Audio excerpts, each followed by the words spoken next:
Hi, my name is Ruchira, and from the fourth grade until my sophomore year of high school, I studied in an international school in Korea. One day in eighth grade, we had this teacher, except for this is not him, this is a stock image. So, okay, back to the new teacher. He was complaining about how he hates that in Korea you have to take your shoes off before entering the house. Now, mind you, he was saying this to a class full of Asian kids, so we didn't really understand what his problem was.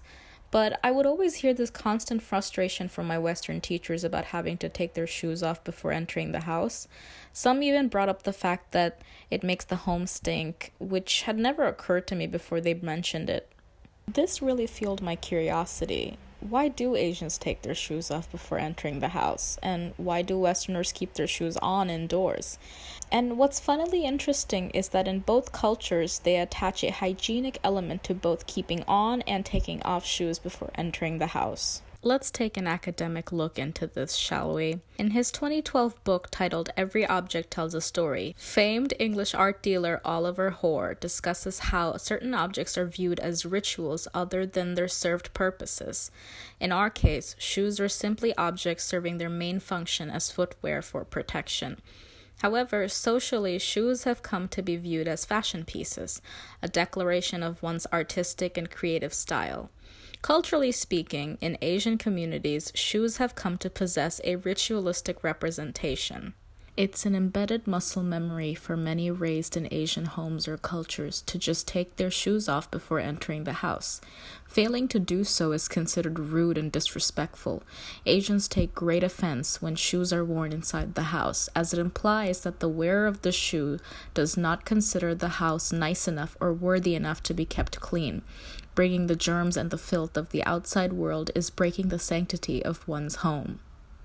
On the flip side of that, Westerners may consider it dirty to have a stranger take their shoes off inside the house, as the house may smell bad due to bad odor, or it could be considered a form of exposure that may breach the hygiene of the home. This is a great example that echoes the 1950 study of denotations and connotations by Roland Barthes. Although Barthes was a semiotician, his interest in understanding the relationship between what is seen and what is understood is quite fitting for our case study. What is denotated by keeping shoes on inside the house may not hold much meaning in a Western household, but in an Asian household, that sort of represents disrespect and bad manners. This representation of disrespect has evolved into other forms of societal norms and rules. For example, in Asian culture, books and money are considered sacred as they are scarce resources and one should be so privileged to have access to them. Therefore, touching a book or a money bill with one's shoe is represented as a sin. People need to touch the object again or pick it up and almost cross themselves with the object to undo that disrespect. In Asian culture, the practice of hitting somebody with a shoe is considered the ultimate insult, a form of humiliation that dehumanizes the person being hit with the shoe. The connotation here is that the person is so insignificant and worthless that they are literally below you. You might as well step on them as if they were an animal or a bug. Such a belief and practice suggests that shoes are represented as an object of power.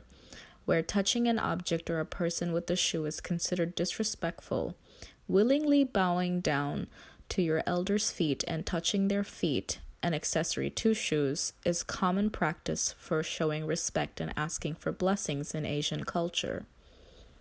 I'm 21 now, and just the other day I was discussing with my little sister why we have this practice of touching our elders' feet for blessings, and it honestly didn't make any sense to me. Probably because I hadn't done it in so long that I realized what an odd practice it is. And it begs the question, if shoes are considered too dirty to wear indoors, why is it considered okay to touch a stranger's feet? It holds a very contradicting cultural representation, doesn't it? It's quite similar to what Roland Barthes said regarding denotations versus connotations.